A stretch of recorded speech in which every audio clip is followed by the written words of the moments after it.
Trying to switch between HDMI outputs without the fucking screen going into a cutscene every single time I try to... You know what? I'm going to stop bitching about it. Hey, everybody, and welcome to the next playthrough we're doing on the channel.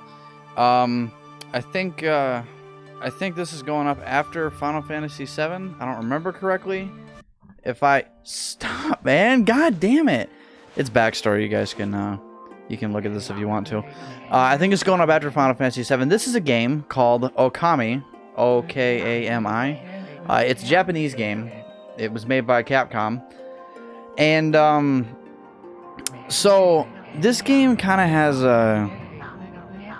I don't know how to say it. A very unique... It's a very unique type of game. It plays a lot like a Zelda game in terms of world exploration, dungeons, and stuff like that. But in terms of art style and fighting mechanics, I can't really think of a game that's anything like this. And in case you're curious why I'm talking over all this, because there's absolutely... there's no voice acting, but there's kind of voice acting. It's like a mumble thing they do. It's weird, but that's why I'm just talking over it all, because it's a lot. So there's this little intro sequence I'm going to have playing here for just a second. That's our character, if you guys haven't figured that out yet. But this game has a very unique art style to it, which I've never seen anything like it in any game before, and oh, it's just so amazing. It's based on Japanese water paintings, if I remember correctly. When I first played this game, I played it for my Wii, and since then it's got an HD remaster, which is what we're playing, and the HD remaster is just... Oh, it looks so good.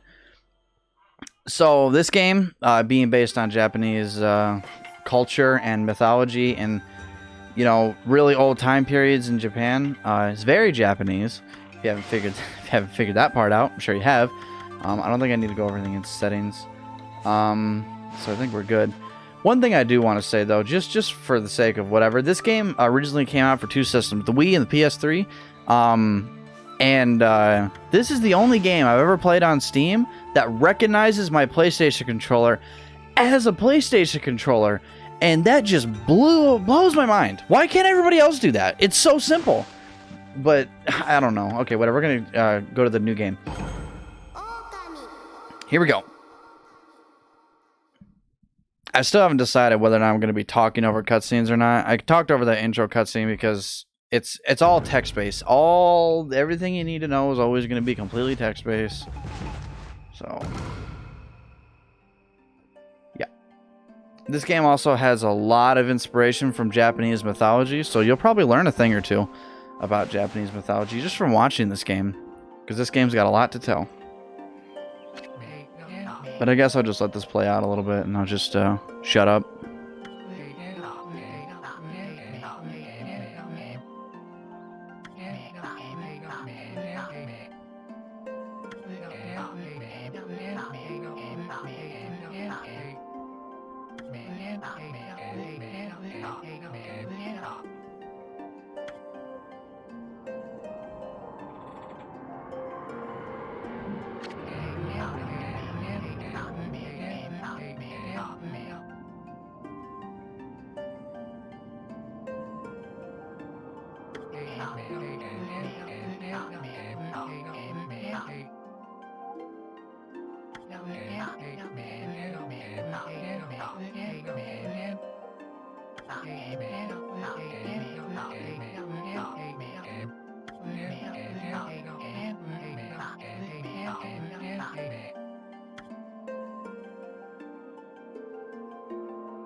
How's that for intro cutscenes? Yeah, there was a lot of them. So, okay. So, to give a little backstory about what just happened. First of all, that cutscene is the opening cutscene. It's by far the longest cutscene. So, don't worry about too much about that. We're not going to deal with cutscenes that long forever. I'm pretty sure that's the longest cutscene in the entire game, actually. So, in this game, we actually play as a god, or a goddess, actually. Technically, it's a female wolf, Amaterasu. Now, in case you're curious, how I come up with my pronunciations is all the pronunciations are Japanese. In case you don't know anything about Japanese language, okay, well, we'll get to that in a second.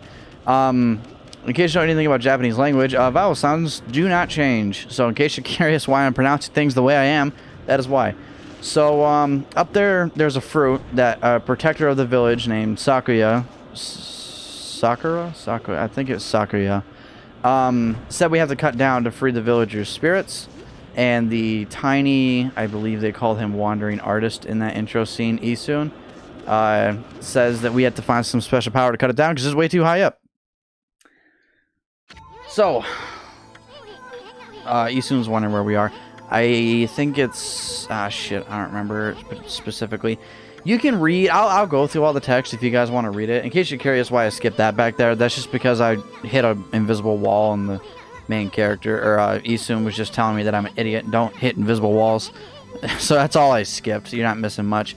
Almost every cutscene in this game can be skipped. Okay. Yep, I already figured out something in the settings that's got to be changed. So anyway, here's our main menu. In the main menu, you have tools, which are things, mostly just consumables you can use, stuff like that. Equipment, which is your weapons. We only have one weapon right now from Sakura. Yep, there it is on the bottom. Called Divine Retribution. It's also, for some reason, I don't know why, it's my favorite looking weapon in the game, which is weird because it's also the weakest, by far, landslide. We have our upgrades here. So doing certain things will earn us a currency that's called prayers. And you can use those prayers to upgrade your purse for holding money, your Astral Pouch, which is, we'll get into that a little bit later, your Inkpot, which is critical, and we shall get to that later as well, and Solar Energy, which is just your health. You have your blank nothing right now. This is something for later, but for right now it's nothing. Our logbook, incredibly useful. This game has a feature in the logbook called the journal, and the journal you can basically come back to wherever it is you were. If you leave the game and don't play it for a very extended period of time, you can come back to this journal, and it will tell you exactly what was happening when you left off in the story. I wish all games had a feature like this. They don't all, but this one does. This is one of my favorite games of all time. This game's incredible. And then we got travel tips. You usually get these as just random little things you can grab in the world. Most of them don't really mean anything useful. Most of them are just tutorials and stuff to know when you're exploring. One thing I want to say about text is that you need to read all the red text. You can skip all the text in the game and make sure you always read the red text, because the red text is what is by far the most critical. This is just simple. You know, tutorial stuff, how to jump, how to move, maps, stuff like that. Nothing eventful there, and a map which you can view at any time. But that is not what I need to click on. I need to click on this because the camera control both need to be inverted because, yes. Because camera controls start out inverted weirdly. I also wish you could increase the sensitivity. I don't think you can. We are going to find out. This is definitely time to be doing all this, right? After we already started the recording, it's 20 minutes in. No, that's all mouse sensitivity. We don't need that stuff. I always turn vibration off because I hate it. Filter. We'll just keep it normal. Alright, cool. Sorry about that. So this right here is the save mirror. Well, okay, fine. Isun's going to say it for me. Or an origin mirror, whatever, because it matters so much. Your memories will be stored, and yeah. It's a save mirror. It's used for saving. That's what it's for. You have to save only at a save mirror. It's the only way to save. There's ability you can get later in the game that let you teleport to save mirrors to save, but that's way later. But it's not something that's even really a big deal. Usually there's so much going on that I never want to quit the game unless I'm like in a break in the save anyways. So when you get up to a save mirror, it'll go to a little camera lock on it. You can press circle to save at any time. And I don't have any save data. That is weird. I thought I did, but I guess I don't. So I might as well get some save data. Why not? 22 minutes in. It's almost been nothing but cutscenes the whole time. So when you're walking, this is your default walking speed. You can press square to start running. And after you... Well, square is the dash button for me. And once you're running for a decent amount of time, you'll start sprinting. You have a bunch of flowers coming behind you. You move a whole lot faster. And I think I am going to turn that filter down by to light because it's kind of washed out. Let me see how bad it is. That's a lot better, actually. So, come over here, and there's pots everywhere. And okay, so here's the thing about Isun, is he loves to spit tutorials that are so not necessary. You can bust open pots to get stuff inside of it, but oh my god, is it not useful. It's not like you're getting nothing, just more often than not, this is not even really worth your time. There's almost nothing in pots that are worth a damn. I think this is just a tutorial on how to tackle, which is how you attack. So I got a little bit of money there. 60 yen, which, in case you're curious, is significantly less than pocket change in terms of yen, which is a Japanese currency. You can press triangle to dig. I didn't go over that. And you can hold the back trigger, R2, or L1. That's L2, sorry, my bad.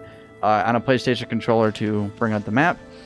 And this was in that travel tips over there, but you can wall jump in this game. You can use it to bounce off to get vertical distance farther up, or to go out in the opposite direction you were going at. Yeah, it was a very piss poor way of explaining that, but I'll just show you. It's so much easier if Isun just shuts his mouth. So you just jump once you're in contact with a wall. Any wall, more often than not. There's very few things you can't wall jump off of, but more often than not, it's not a problem. You just press X, and you can jump off it again. Or whatever your jump button is. I don't know what your jump button is. It couldn't be the same. Like I said, this game is out for PlayStation. It's also out for Wii. It's also out for PC as well, which is what I'm playing it on, but I'm using a PlayStation controller, so... I think I prefer playing this game with a PlayStation controller, because I've 100%ed it on the Wii before, which... I take pride in that, because it's kind of quite a bit of a feat, because you'll find out why later. We get a Holy Bonus. This is like your potions you use to heal. Because cutscenes took up most of this video, we're not going to stop at 30 minutes. We'll go a little bit longer now that Saiba's here, not to tell me when I get to stop my videos. The dick. Okay, so the bridge is destroyed. So how are we supposed to get across? Because we can't jump that.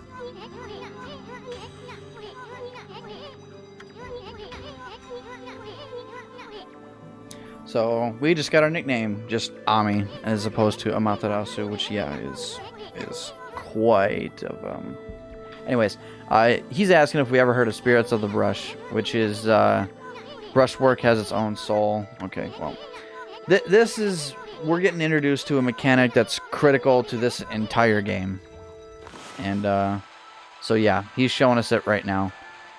Well, he's doing it for us actually. And he restored the bridge for us. So in case you're curious how he did that, that was what they call rejuvenation, which is what they call a celestial brush technique. Yeah, I'm going to trip over my words a lot in this game, I promise you. So it's something that he can do right now. We can't do it yet. It's a whole thing. We'll get there. So he says he's practiced really hard for years just to learn this one technique, but there's 13 of them total, all tied to a god of the Chinese zodiac. This game is Japanese, I swear. I don't know why they decided to go this way. Maybe I'm missing something in mythology, in Japanese mythology, that ties into the Chinese zodiac. Whatever, it doesn't matter. So, anyways, moving on. Now that we're done with that, he just gives us a little tutorial about what it means to use a celestial brush. But we're gonna go over here, tackle this, and there's a shrine here. River of the Heavens. The River of the Heavens is what's in front of us, and wait for the camera to catch up. It is also gone. Don't see anything like that around here because it's gone. So we're going to go over there and check that in a second, but first I'm going to run up here, because I don't remember if there's anything worth a damn. There is. Actually, we need to go up here.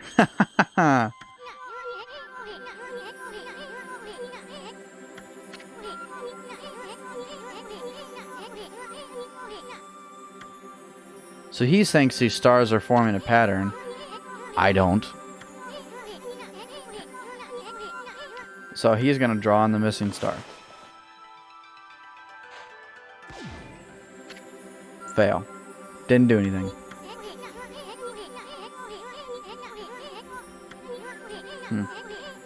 So we are going to do it for him. So we can hold R1, which is what it is for me. I think it's the back B trigger on the Wiimote if you're doing it on Wii. So we hold the brush, we can move around with the left stick, and we can draw by holding down square. And triangle, which makes our lines bigger. And there's one other way to... You know what, we'll get there when we get there. He just wants us to draw a dot. I just scribbled around just to show that it's a thing we can do. But he wants us to draw the missing dot in the constellation, which is what we are going to do. Come on, man. So there's 1, 2... Yep. Okay, I didn't think he was going to do all this again. Yeah, just skip. Come on, man. Alright, here we go. Okay. Oh my god. I gotta wait for the glint to go away so I can actually see. There we go. Right where he was drawing his dot.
So we just met Yomagami.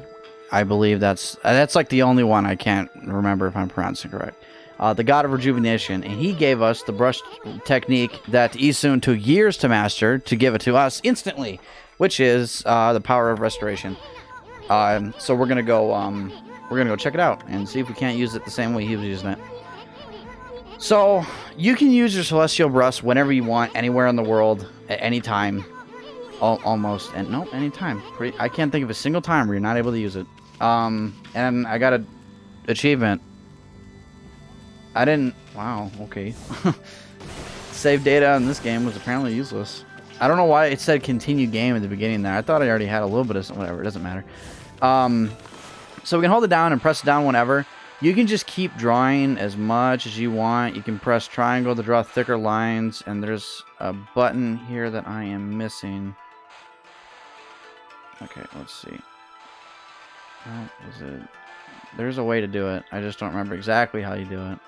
I guess it's not too critical with a Wiimote. Oh, you know what? I think because this game, it was only for the Wii's that they added a feature. In the Wii, there's a trick you can use. I think it's with the Z button on your nunchuck. That if you hold it down, you will lock your brush in place and draw a straight line. But I think because how you draw with the Celestial Brush in the Wii version is pointing it at the sensor bar, at the screen, which you can imagine the ever-loving hell that must be. I've 100% of the game doing it that way, man. It is not easy. So there's a lot of brush techniques that it doesn't matter how many times you keep trying it, the game just says, nah, screw you, it doesn't count, which is just bullshit. But that's a rant for a different day. So they had a thing called Z-locking you can use for that purpose. So we're going to get up on the River of the Heavens and we're going to restore it. So you remember how earlier on the other bridge he just scribbled everywhere? Well, it's pretty much what we're about to do. So we're just going to scribble everywhere. So you know how the looks like the paint's kind of faded here and over there? When we're normally painting, it just doesn't do that? Well, it just means rejuvenation's working. And now, there's the River of the Heavens. River of Stardust. And now we can swim across it.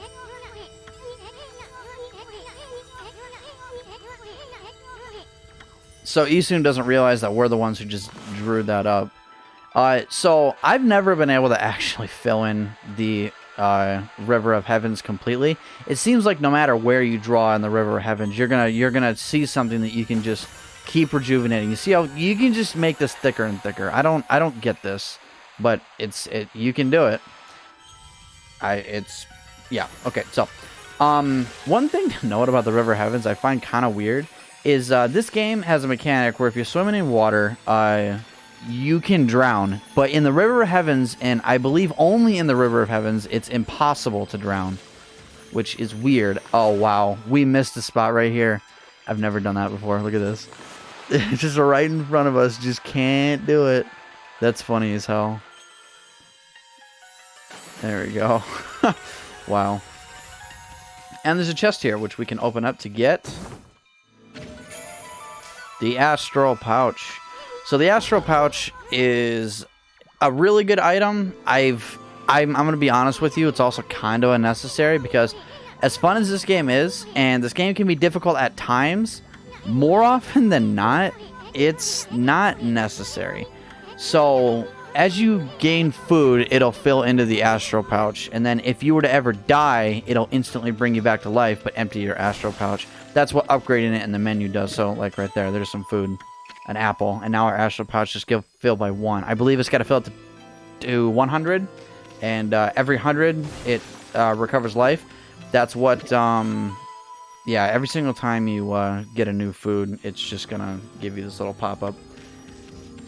But every single time you upgrade it, it gets another extra 100 that you can store inside of it, and every 100 is another life you can get. I think it maxes out at 400, if I remember correctly. I don't think I've ever maximally upgraded the Astral Pouch because it's so not necessary. Because I'm going to be honest with you, I don't think I've ever died and used the Astral Pouch to revive myself.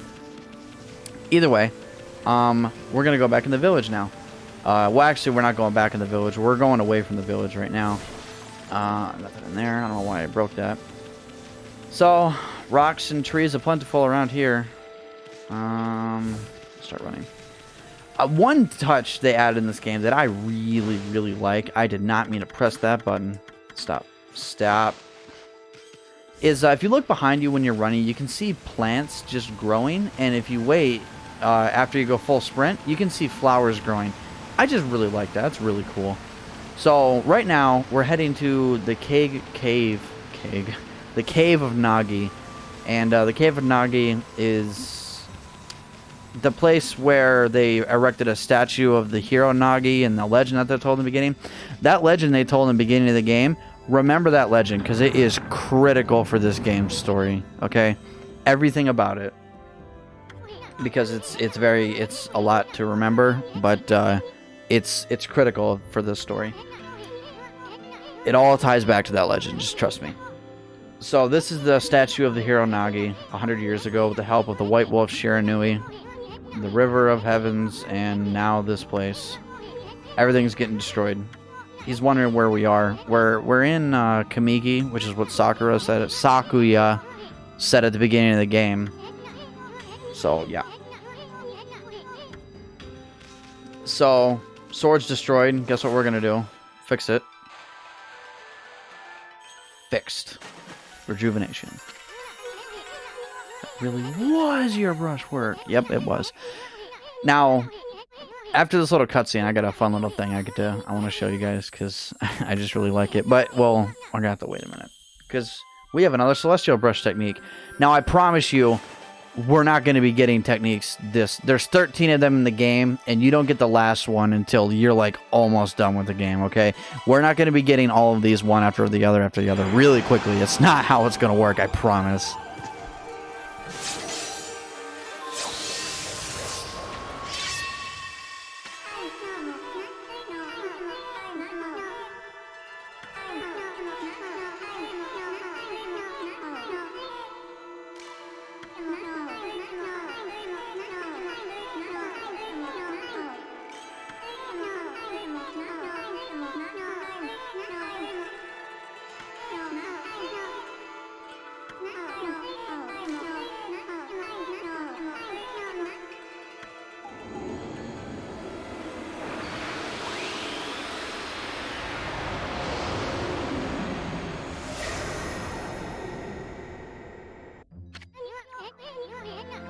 Alright, that's Tachigami. Yeah. So he gives us the power of Power Slash, which I promise you will be your most used technique in the entire game, because it is so incredibly useful. Basically, as soon as he's done talking, he's just giving you a little backstory about, yeah. Shiranui had all of his power, but it was split into 13 brush gods. But originally, all of that power was Shiranui's. It's a whole thing. We're gonna get into it later. It's the point of the game is to learn all of this.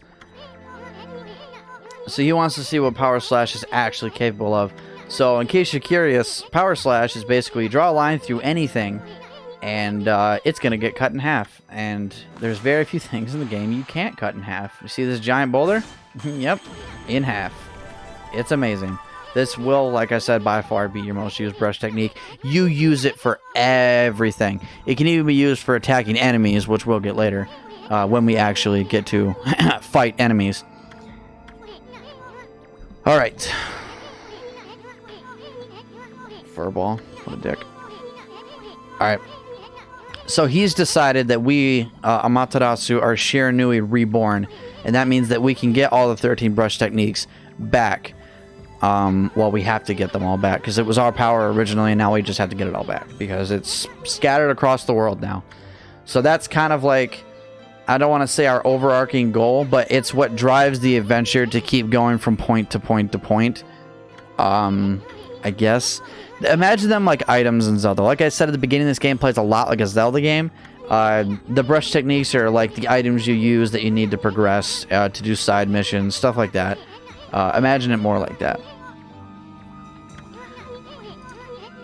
So now that we have Power Slash, we can cut down that fruit that she was talking about. Now, one thing I really want to note is on the tip of Amaterasu's tail, it's kind of hard to tell with the shadow, but you can see it's kind of black. It's supposed to be like her tail is what she's using for the brush, which I find really funny. So we have to power slash through all those after it blocked us in when we came in here. So we get this little guiding taxi arrow that shows us where our next objective is. This only appears, like, I would say a total of like 6 times in the entire game. You do not see this thing often. Hey, first fight. So, these, well, okay, yeah. We have to attack first. So now our dash attack becomes just normal attack with our divine weapon, or the divine instrument on their back, which is divine retribution. It's super simple. You just attack like that. So now when you attack an enemy and they get stunned and turn gray, that means you're able to use brush techniques on them. Usually, honestly, you usually just end up using power slash on stunned enemies like this. So just like that. Simple. And now that he's done, power slash him, and we're done. So we got an Inkpot, which is used to refill a unit of ink. Every single time you use a brush techniques, it takes away one of your ink pots. Right now we have 3. You can have a max of 10, which is definitely the first thing you ever want to upgrade. So, man, I'm getting a lot of trophies. There was 2 things on there that you saw, which was damage and time. That determined how much money I got for beating the enemies.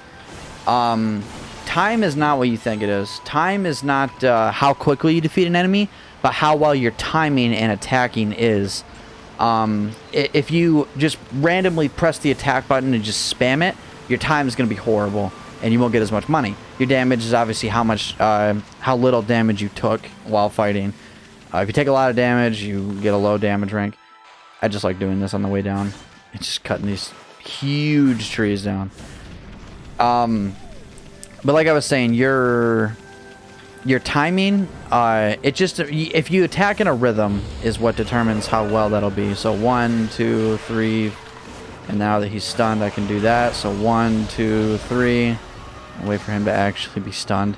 Even though I'm pretty sure power slash works on imps, or green imps at least, whenever. So I'm getting a lot of the new things out of the way. These pop-ups only appear for the first time. They'll never appear again. So yeah, you see damage went up. Our time was perfect. That sakura tree with all the all the cherry blossoms coming off the tree is the best ranking you can get for your timing and damage. Just so you know. Yep. And we're swimming. All right, we're at 46 minutes now. So I think when we get up to this save mirror again is when we'll stop the episode here. I think I got one more fight before I get there, though. Yep. Nope, I thought there was going to be another fight there. There might be one in front of the mirror. Nope, I was wrong. So, we can just hop off this ledge here. We don't have to go around like the arrow was trying to make us do.